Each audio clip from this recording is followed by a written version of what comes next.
सबसे ज़्यादा important topic होने वाला है फैमिली इनकम जनरली 3 लाख से कम है तो आपको गवर्नमेंट स्कॉलरशिप प्रोवाइड करती है। इट मींस एक होती है post matric. 5 college purely Delhi government institutes हैं। दिल्ली टेक्नोलॉजिकल यूनिवर्सिटी का मेन पर्पस क्या है? अब ये कितनी स्कॉलरशिप प्रोवाइड होती है? आप दिल्ली के होने चाहिए, 75% होना चाहिए। पोस्ट मैट्रिक के अंदर फुल रिम्बर्समेंट होता है। 9 कॉलेज के अंदर ये स्कॉलरशिप प्रोवाइड की जाएगी। अगर आपकी फीस 2.5 लाख रुपए है तो आपको टोटल 2.5 लाख रुपए रिटर्न होता है। वो स्कॉलरशिप उनके लिए नहीं है। मैं चाहता हूँ हर एक तक ये इन्फॉर्मेशन पहुंचे। मेरिट कम मींस स्कॉलरशिप होगी, आपको इसमें जाकर के अप्लाई करना है। आज डेट क्या है? 5 नवंबर तक सभी के अकाउंट में पैसा आ जाएगा। अच्छा लगता है जब आप किसी की खुशी का कारण बनते हैं। सौरव नाम है जिसका, उसका जब पैसा आया बड़ा खुश हुआ। 80 से 85 हज़ार उसको लैपटॉप का भी एक्स्ट्रा पैसा मिला था। आपकी वजह से मेरी स्कॉलरशिप अप्रूव हुई। और हेलो एवरीवन, कैसे हो सभी? Welcome back to another video. This is Shivam from DTU। आज हम जो बात करने वाले हैं सबसे ज्यादा इंपॉर्टेंट टॉपिक होने वाला है हर एक स्टूडेंट के लिए, चाहे वो कॉलेज का स्टूडेंट हो या जेईई में की प्रिपरेशन कर रहा हो, कॉलेज में एडमिशन लेने की तैयारी कर रहा हो या कॉलेज में एडमिशन ले चुका हो। हम बात करने वाले हैं स्कॉलरशिप के ऊपर। ये वीडियो स्टूडेंट के लिए जरूरी तो है ही, पेरेंट्स के लिए भी उतना ही जरूरी है। बिकॉज मैं काफ़ी सारे पेरेंट्स को देख चुका हूँ। उनका मानना ये रहता है कि बहुत सारे पेरेंट्स सोचते हैं कि हम बच्चे की आगे की हाई स्टडी नहीं करवाएंगे बिकॉज काफ़ी ज़्यादा खर्चा होता है, लेकिन ऐसा नहीं है। इस वीडियो के अंदर सारी चीज़ें क्लियर हो जाएगी। अगर आप जनरली इकोनॉमिकल वीकर सेक्शन से आते हैं, यानी कि आपकी फैमिली इनकम जनरली 3 लाख से कम है, तो आपको गवर्नमेंट स्कॉलरशिप प्रोवाइड करती है। तो हम उसी स्कॉलरशिप्स के बारे में बात करने वाले हैं। वैसे तो बहुत सारी स्कॉलरशिप है, हम सिर्फ दिल्ली गवर्नमेंट की स्कॉलरशिप के बारे में बात करने वाले हैं, जो कि MCM एंड पोस्ट मैट्रिक होती है। तो देखो, 2 तरीके की स्कॉलरशिप होती है। एक तो सेंट्रल गवर्नमेंट प्रोवाइड करती है और एक प्रोवाइड करती है दिल्ली गवर्नमेंट। ठीक है, सेंट्रल गवर्नमेंट उन इंस्टीट्यूट, उन कॉलेज, यूनिवर्सिटी को प्रोवाइड करती है जो कि सेंट्रल गवर्नमेंट के अंडर आते हैं या सेंट्रल गवर्नमेंट फंडेड होते हैं, जैसे कि IITs हो गए, NITs हो गए, दिल्ली यूनिवर्सिटीज़ हो गई, है ना। ये सारे इंस्टीट्यूट सेंट्रल गवर्नमेंट के अंदर आते हैं, उनमें ये स्कॉलरशिप होती है। जो दिल्ली गवर्नमेंट है उन कॉलेज, उन इंस्टीट्यूट, उन यूनिवर्सिटीज़ को प्रोवाइड करती है जो दिल्ली गवर्नमेंट के अंडर आते हैं और दिल्ली गवर्नमेंट फंडेड होते हैं। कौन कौन से ऐसे कॉलेज, कौन कौन से ऐसे इंस्टीट्यूट या कौन कौन सी ऐसी यूनिवर्सिटीज़ हैं भैया जिसके अंदर ये स्कॉलरशिप मिलती है? अब जो दिल्ली गवर्नमेंट है 2 तरीके की स्कॉलरशिप प्रोवाइड करता है। एक होता है मेरिट कम मीन्स, एक होती है post matric. Merit come means जो स्कॉलरशिप है वो हर कोई अप्लाई कर सकता है, चाहे वो जनरल हो, EWS हो, SC हो, ST हो, OBC हो। लेकिन पोस्ट मैट्रिक स्कॉलरशिप है वो सिर्फ SC, ST, OBC ही अप्लाई कर सकते। अब कौन कौन से कॉलेजेस ऐसे हैं जो दिल्ली गवर्नमेंट के अंदर आते हैं या दिल्ली गवर्नमेंट फंडेड होते हैं? तो 5 कॉलेजेस जो कि जैक दिल्ली के अंदर आते हैं, जो कि प्योरली दिल्ली गवर्नमेंट इंस्टीट्यूट्स हैं, और कुछ 4 कॉलेजेस ऐसे हैं जो कि दिल्ली गवर्नमेंट फंडेड होते हैं। कौन कौन से हैं? पहला है हमारा Delhi technological universities, NSUTs, IIIT Delhi, IGDTU, Delhi skill entrepreneurship universities. ये 5 कॉलेज जैक दिल्ली के अंदर आते हैं। और एक डॉक्टर भीमराव अंबेडकर यूनिवर्सिटीज़, गुरु गोविंद सिंह इंद्रप्रस्थ IP यूनिवर्सिटीज़, और नेशनल लॉ यूनिवर्सिटीज़, और ISBPRU एक यूनिवर्सिटी है। तो ये 9 के 9 कॉलेज और इंस्टीट्यूट ऐसे हैं जो कि दिल्ली गवर्नमेंट से फंडेड है या दिल्ली गवर्नमेंट के इंस्टीट्यूट हैं। तो इन सभी इंस्टीट्यूट के अंदर पोस्ट मैट्रिक स्कॉलरशिप और मेरिट कम मीन्स स्कॉलरशिप आती है। हम सिर्फ बात करेंगे मेरिट कम मीन्स के ऊपर। इसका मेन पर्पज़ क्या है? To provide the financial support to the students pursuing higher education. जो हायर एजुकेशन परस्यू कर रहा है उसको कोई दुविधा ना पड़े पढ़ने में, इसलिए ये गवर्नमेंट स्कॉलरशिप प्रोवाइड करती है। अब ये कितनी स्कॉलरशिप प्रोवाइड होती है, क्या क्या एलिजिबिलिटी क्राइटेरिया रहता है, क्या क्या चीज़ें होती हैं, इसमें सारी चीज़ें डिस्कस करने वाले हैं। तो सबसे पहले हम डिस्कस करते हैं एलिजिबिलिटी क्राइटेरिया क्या क्या है। पहला क्राइटेरिया ये है, स्टूडेंट अगर गवर्नमेंट यूनिवर्सिटीज़ में पढ़ रहा है दिल्ली गवर्नमेंट के, तो स्टूडेंट का रेजिडेंशियल बोनाफाइड दिल्ली का होना चाहिए एंड उसकी स्कूलिंग भी 12th दिल्ली से होनी चाहिए। मतलब क्या है? आपका रेजिडेंशियल एड्रेस दिल्ली का होना चाहिए। ठीक है, अगर बोनाफाइड रिक्वायर्ड है तो दिल्ली का बोनाफाइड होना चाहिए। दूसरी चीज, उसने schooling with the pattern of 10+2, 12th schooling Delhi के किसी भी स्कूल से कर रखी हो, कोई भी बोर्ड से। वैसे दिल्ली में CBSE बोर्ड है, यहाँ से कर रखी है। समझ में आ गया? यहाँ से चीज ये क्लियर होती है कि आप अगर यूपी में रह रहे हैं लेकिन दिल्ली के इंस्टीट्यूट में पढ़ रहे हैं और स्कूलिंग दिल्ली से कर रखी है तो आप इसके लिए एलिजिबल नहीं है। या आप रह दिल्ली में रहे हैं, एड्रेस आपका यूपी के अंदर है या कोई अदर स्टेट के अंदर है, तो आप इसके लिए एलिजिबल नहीं है। आप दिल्ली के होने चाहिए और स्कूलिंग भी आपने दिल्ली से कर रखी है, तब आप इसके लिए एलिजिबल हैं। सेकंड क्राइटेरिया क्या है? सबसे important, student should be belong from economical weaker section with the family annual income less than 3 lakh. मतलब क्या है? आपकी फैमिली की सालाना इनकम 3 लाख से कम होनी चाहिए, तभी आप इसके लिए एलिजिबल होंगे और आप इकोनॉमिकल वीकर सेक्शन से जेन्युइनली बिलोंग करने चाहिए। समझ में आ गया? थर्ड क्राइटेरिया क्या है? सबसे इंपॉर्टेंट इज एकेडमिक स्कोर। भाई साहब, आपका एकेडमिक स्कोर क्या होना चाहिए ताकि आप अप्लाई कर सके इस स्कॉलरशिप को? आपका एकेडमिक स्कोर 75% होना चाहिए। मतलब क्या है? अगर आप फर्स्ट ईयर में एडमिशन लिए हो तो आपका 12th के अंदर 75% होना चाहिए, यानी कि प्रीवियस ईयर वाला 75% होना चाहिए मिनिमम। कम से कम। फर्स्ट ईयर में है तो 12th के अंदर 75 होना चाहिए। अगर आप सेकंड ईयर के स्टूडेंट है कॉलेज के अंदर तो आपका फर्स्ट ईयर के अंदर परसेंटेज 75 या उससे ज़्यादा होनी चाहिए। अगर आप थर्ड ईयर है तो सेकंड में 75 होनी चाहिए, अगर फोर्थ ईयर है तो थर्ड में 75 होना चाहिए। 3 क्राइटेरिया में डिस्कस कर ले। चौथा क्राइटेरिया क्या है भाई साहब, आप कॉलेज के अंदर कोई भी स्कॉलरशिप अवेल नहीं करने होने चाहिए। मतलब क्या है, देखो बहुत सारे कॉलेजेस होते हैं जो अपनी खुद की स्कॉलरशिप निकालते हैं अपने स्टूडेंट्स के लिए। तो अगर आप वो स्कॉलरशिप ले रहे हैं, जैसे मैं अपने दिल्ली DTU की बात करूँ तो DTU भी फाइनेंस वीकर सेक्शन के लिए स्कॉलरशिप निकालता है। अगर आप वो स्कॉलरशिप अवेल कर रहे हैं तो आप ये स्कॉलरशिप अप्लाई नहीं कर सकते। चाहे वो कोई भी स्कॉलरशिप आप अवेल कर रहे हैं तो आप ये स्कॉलरशिप अवेल नहीं कर सकते, जो कि MCM है। ठीक है, बात करते हैं 5th क्राइटेरिया क्या है। आपका इस इंस्टीट्यूशन के अंदर डिग्री कोर्स होना चाहिए, नॉट एनी डिप्लोमा कोर्स या अदर कोई कोर्स नहीं होना चाहिए। डिग्री कोर्स होना चाहिए, चाहे वो BTech का हो, MCA का हो या कोई भी अदर कोर्स हो, डिग्री कोर्स होना चाहिए। ठीक है, तो ये 5 एलिजिबिलिटी क्राइटेरिया है जो कि सबसे इंपॉर्टेंट है। कौन कौन सा? दिल्ली के होने चाहिए, स्कूलिंग दिल्ली से करनी चाहिए, फैमिली इनकम 3 लाख से कम होनी चाहिए, 75% क्राइटेरिया होना चाहिए। आपके प्रीवियस एकेडमिक ईयर के अंदर 5वीं चीज, आप कोई भी स्कॉलरशिप अवेल नहीं कर रहे हो, कोई भी प्राइवेट हो चाहे कोई भी गवर्नमेंट हो, अवेल नहीं कर रहे हो और आपका डिग्री कोर्स होना चाहिए। ठीक है, तो ये चीज़ें ध्यान में रखनी है आपको इस स्कॉलरशिप को अप्लाई करते करते। ठीक है, बात करते हैं दूसरी स्कॉलरशिप कौन सी है। ये तो था MCM जो कि हर कोई अप्लाई कर सकता है, चाहे वो SC हो, ST हो, OBC हो, जनरल हो और अदर बैकवर्ड क्लास OBC हो। लेकिन दिल्ली गवर्नमेंट एक और स्कॉलरशिप प्रोवाइड करती है जो कि है post matric. Post matric scholarship SC, ST, OBC ही अप्लाई कर सकते हैं। पोस्ट मैट्रिक के अंदर फुल रिम्बर्समेंट होता है आपका।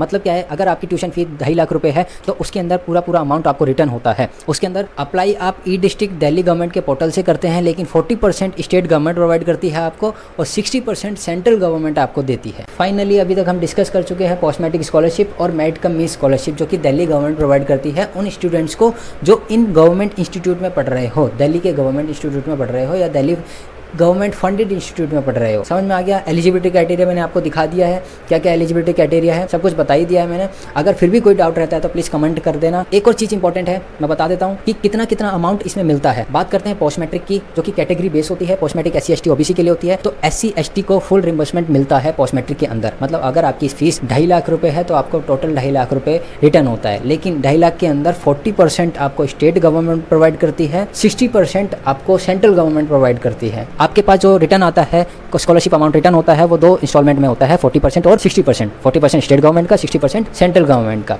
अब बात करते हैं मेरिट कम मीन्स स्कॉलरशिप जो रहती है कितना अमाउंट प्रोवाइड करती है। देखो MCM जो प्रोवाइड करती है आपको ट्यूशन फी के ऊपर देती है।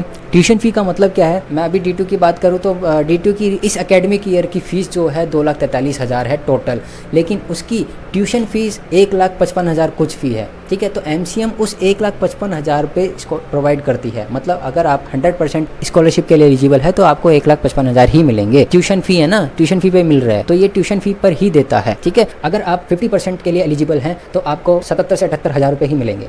ठीक है, ये होता है MCM सिर्फ ट्यूशन फी के ऊपर देती है। ठीक है, अब ये कौन 50% के लिए एलिजिबल है, कौन 100% के लिए एलिजिबल है, कौन 25% के लिए एलिजिबल है, ये डिसाइड होता है अकॉर्डिंग टू योर इनकम। अगर आपकी इनकम 2.5 लाख से कम है तो आपको 100% मिलती है, और आपकी अगर इनकम 2.5 लाख से इतने बीच में है तो आपको 75% मिलती है, और आपकी इनकम इतने से इतने 6 से 7 लाख के बीच में है तो आपको 25% ही मिलता है। ऐसा 2021 तक था, लेकिन 2021 के बाद जो स्कॉलरशिप आई है उन्होंने सब कुछ चेंज कर दिया है। जैसे कि 75% का क्राइटेरिया चेंज हो गया जो कि पहले 60% था, और 3 लाख फैमिली इनकम एनुअली होनी चाहिए। और ऐसा कुछ क्लियर नहीं किया है कि कितना परसेंट कौन कौन से बच्चों को दिया जाएगा। ठीक है, ये कुछ क्लियर नहीं है। एक इंपॉर्टेंट बात मैं बताने वाला हूँ, जो अभी रिसेंटली एडमिशन लिए हैं कॉलेज के अंदर या 2022 के बाद जो एडमिशन ले रखे हैं उनके लिए अभी जो स्कॉलरशिप आई है MCM, वो स्कॉलरशिप उनके लिए नहीं है। ये जो MCM स्कॉलरशिप अभी जो आई है, नोटिस जो आया है, ये उनके लिए है जो 2022 में एडमिशन ले रखे हैं या उससे पहले के हैं। मतलब अगर आप 2023 में एडमिशन ले रखे हैं, 24 में आए हैं, तो आपके लिए ये स्कॉलरशिप अभी नहीं आई है, तो वो आपको आगे आएगी। बिकॉज 2021 के बाद स्कॉलरशिप आना बंद हुई थी, ना 2023 में आई थी ना 2024 में आई थी, 2 साल के लिए बंद हो गई थी। पता नहीं क्यों, कुछ इशू हुआ होता, तो इस वजह से स्कॉलरशिप बंद हो गई थी।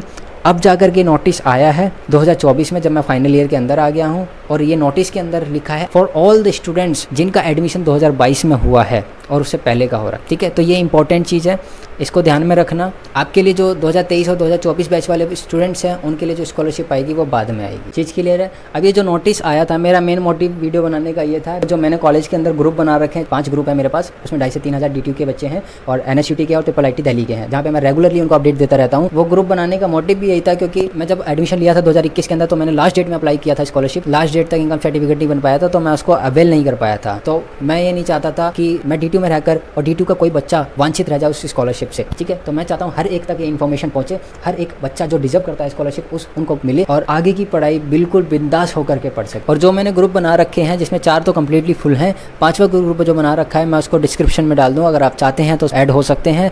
रेगुलरली मैं अपडेट देता रहता हूँ उसके अंदर। बहुत सारे बच्चों के क्वेश्चन आ रखे थे, मुझे पर्सनली DM कर रहे थे, उस ग्रुप के अंदर क्वेश्चन आ रखे थे, उन सभी के डाउट क्लियर हो गए होंगे। काफ़ी सारे बच्चों ने पूछा था कि भैया हम यूपी में रहते हैं, अदर स्टेट में रहते हैं, लेकिन हमने स्कूलिंग दिल्ली से कर रखी है, रेजिडेंशियल मेरा बाहर का है, तो अप्लाई कर सकते हैं? भाई आप नहीं कर सकते। एक ये भी डाउट आ रखा था कि इसमें मार्कशीट कौन सी लगानी है प्रीवियस ईयर की। अभी कोई एज सच मेंशन नहीं हो रखा भाई साहब इसके अंदर कि आपको अभी 4th ईयर में अगर आप हैं तो 3rd ईयर की लगानी है, या 2022 के अंदर आप 2nd ईयर में थे तो उस टाइम 1st ईयर की लगानी चाहिए। तो अभी ऐसा कुछ मेंशन नहीं हो रखा।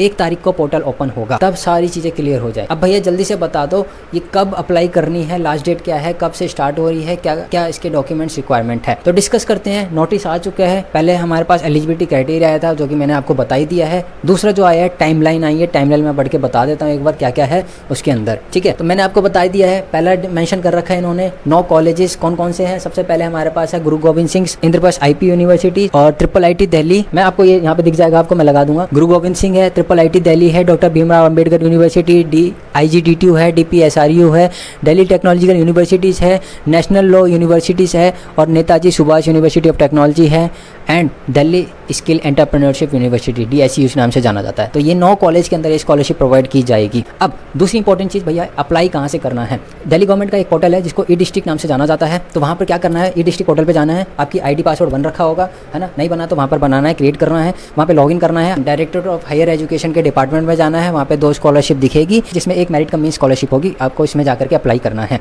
ठीक है। अब जब आप अप्लाई करते हैं ऑनलाइन, तो जो डॉक्यूमेंट्स आप ऑनलाइन देते हैं वो उसका वेरिफिकेशन भी होता है। ऑफलाइन डॉक्यूमेंट्स आपको कॉलेज या इंस्टीट्यूट में जाकर के देने होते हैं ऑफलाइन वेरिफिकेशन के लिए, ठीक है। जब वो कॉलेज वेरीफाई करता है तब जाकर के आपकी डिटेल पहुंचती है हायर डिपार्टमेंट में, तो वहाँ से अप्रूव होती है, तब जाके आपको अमाउंट रिम्बर्स्ड होता है। वो अमाउंट जो रिम्बर्स होता है वो कॉलेजेस में जाता है। अब वो कॉलेजेस आपको उस अकाउंट में देता है जिस अकाउंट से आपका आधार सीड हो रखा है। अगर आपका आधार सीड नहीं हो रखा तो उसको सीड करवा लेना। अब इसकी डेट क्या है, कब से स्टार्ट हो रही है, कब पोर्टल ओपन हो रहा है, कब अप्लाई करना है, ठीक है। तो देखो अनाउंसमेंट ऑफ द स्कीम जो है 1/8/2024 को की जाएगी, ठीक है। लास्ट डेट क्या है, submission of online application on the e district portal 31 August of 2024, ठीक है। तो आपको 30 से 31 दिन दिए जा रहे हैं अप्लाई करने के लिए। उसके बाद 10 दिन कॉलेज को दिए जाएंगे डिपार्टमेंट के थ्रू, ताकि वो पूरा डाटा इकट्ठा करके सब जितने भी ट्रस्टीज़ हैं उन सभी का डाटा हायर एजुकेशन डिपार्टमेंट में पहुंचे। उसके बाद 25 अक्टूबर तक जितना भी अमाउंट है वो सारा अप्रूव हो जाएगा टू द इंस्टीट्यूट 25 अक्टूबर को। उसके बाद 5 नवंबर तक सभी के अकाउंट में पैसा आ जाएगा, ठीक है। तो ये थी MCM स्कॉलरशिप जो कि मैं बताने वाला था। ये वीडियो बनाने का मेरा एकमात्र मोटिव यही था, बिकॉज ये अभी जो रिसेंटली आया मुझे उनको अपडेट देना था। लास्ट में मैं यही कहूँगा, अच्छा लगता है जब आप किसी की खुशी का कारण बनते हैं, या आपकी वजह से किसी के चेहरे पे स्माइल आती है, या आपकी वजह से किसी की हेल्प होती है। मैं आपको एक एग्जांपल देता हूँ। मेरे एक जूनियर है, सौरव नाम है जिसका, उसकी कैटेगरी SC है या ST है पता नहीं मुझे, बट हाँ उसने NSP से अप्लाई किया था पोस्ट मैट्रिक स्कॉलरशिप। मैंने उसके बाद उसको बताया था और उसने अप्लाई करी थी। लास्ट डेट में उसने अप्लाई किया था, उसकी अप्रूव हो गई थी। उसका जब पैसा आया बड़ा खुश हुआ, यानी कि उसको कॉलेज फीस तो पूरी मिली थी और 80 से 85 हज़ार उसको लैपटॉप का भी एक्स्ट्रा पैसा मिला था। तो वो मुझे मतलब उसके मैं मैसेज स्क्रीनशॉट डाल दूँगा अगर मेरे पास चैट होगा तो उस टाइम का। उसने मैसेज किया, भैया थैंक यू सो मच, आपकी वजह से मेरी स्कॉलरशिप अप्रूव्ड हुई और मतलब मुझे पैसा आया। अगर मुझे नहीं पता होता तो मैं शायद नहीं अप्लाई कर पाता, मैं शायद इस साल की मेरी मिस हो जाती, ठीक है। तो मैं नहीं चाहता हर एक बच्चा जो डिज़र्व करता है स्कॉलरशिप उसकी मिस हो स्कॉलरशिप, ठीक है।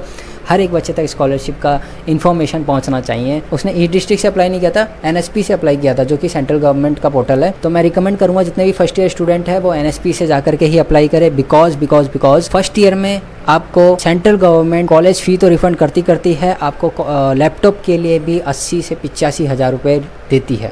आज के लिए इतना ही। Thank you so much for watching this video. मिलते हैं नेक्स्ट वीडियो में। आगे की वीडियो में डिस्कस करेंगे बहुत सारी चीज़ें और बहुत कुछ आने वाला है यार। तब तक के लिए बाय बाय।